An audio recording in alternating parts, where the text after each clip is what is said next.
ইয়াহইয়া ইবনু মুআজ রাহিমাহুল্লাহ বলেছেন, আমি তোমাদেরকে এই নির্দেশ দিচ্ছি না যে তোমরা দুনিয়াকে ছেড়ে দেবে, বরং আমি তোমাদেরকে বলি গুনাহ ছেড়ে দিতে।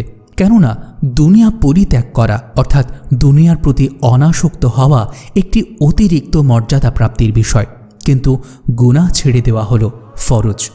কোনো সৎ আমল করা ও অতিরিক্ত মর্যাদা অর্জনের কাজ করার চেয়ে তোমাদের জন্য বেশি গুরুত্বপূর্ণ হল ফরজকে প্রতিষ্ঠা করা ও আঁকড়ে ধরা।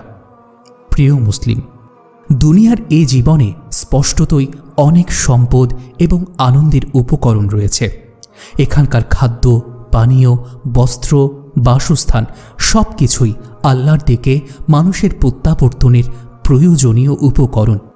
মানবজাতির এই পাথেয়গুলো দরকার, কিন্তু তা যেন হয় সঠিক পরিমাণে এবং বৈধ পন্থায়। যারা এই পরিমাণ ও পন্থা ঠিক রাখবে তারাই হবে সেই সকল প্রশংসিত মুমিনদের অন্তর্ভুক্ত যারা এই দুনিয়া থেকে শুধু তাই গ্রহণ করেন যতটুকু গ্রহণের আদেশ তাদের দেওয়া হয়েছে, আর যারা লোভের কারণে প্রয়োজনের অতিরিক্ত গ্রহণ করেছে তারা নিন্দিত লোকদের অন্তর্ভুক্ত হবে। কার্যত লোভ থেকে যদিও সম্পদ আহরিত হয়, এটি উপকারী বস্তুকে ক্ষতিকারক বস্তুতে পরিণত করে। এমন ক্ষতিকারক বস্তু যা মানুষকে সত্যিকার অর্থে কল্যাণকর এবং দরকারি জিনিস অনুসন্ধান থেকে বিরত রাখে। এর উপমা অনেকটা এরকম, ধরুন কোনো এক কাফেলা মরুভূমির ভিতর দিয়ে যাচ্ছে।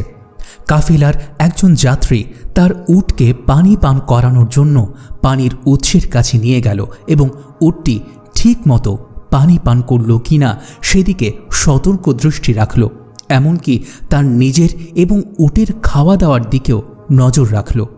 বিভিন্ন রঙের বাহারি কাপড় দিয়ে উটের পিঠে বসানো গদিকে সাজাতে লাগল, কিন্তু এইসব ব্যস্ততায় সে খেয়ালই করল না যে কাফেলার বাকি সঙ্গীরা ইতোমধ্যেই তাকে ফেলে অনেক দূর চলে গেছে। বলার অপেক্ষা রাখে না এমন ব্যক্তির পরিণতি হল সে সম্পূর্ণ একাকী অবস্থায় মরুভূমিতে অবস্থান করবে এবং তার উটসহ সে নিজে হিংস্র পশুর শিকারে পরিণত হবে। তবে এর অর্থ এই নয় যে সে তার উট এবং সফরের একান্ত প্রয়োজনীয় খাদ্য পানীয় সংগ্রহ করবে না, কেননা যদি সে সফরের প্রয়োজনীয় পাথেয় সংগ্রহ না করে তাহলে তো তার উট পথে চলতে পারবে না। তাই এই ক্ষেত্রেও মধ্যপন্থাই অবলম্বন করতে হবে। তাই মানুষকে আদেশ করা হয়েছে সে যেন দুনিয়ার জীবন থেকে তার জীবন ধারণের জন্য কেবল প্রয়োজনীয় উপকরণটুকুই সংগ্রহ করে, কারণ একজন মানুষের বেঁচে থাকার জন্য তার শরীরকে ঠিক রাখা এবং জীবিকা উপার্জন অত্যন্ত গুরুত্বপূর্ণ। আর এই ক্ষেত্রে মধ্যপন্থা অবলম্বন করাই সবচেয়ে নিরাপদ, যা মুমিনের বৈশিষ্ট্যও বটে।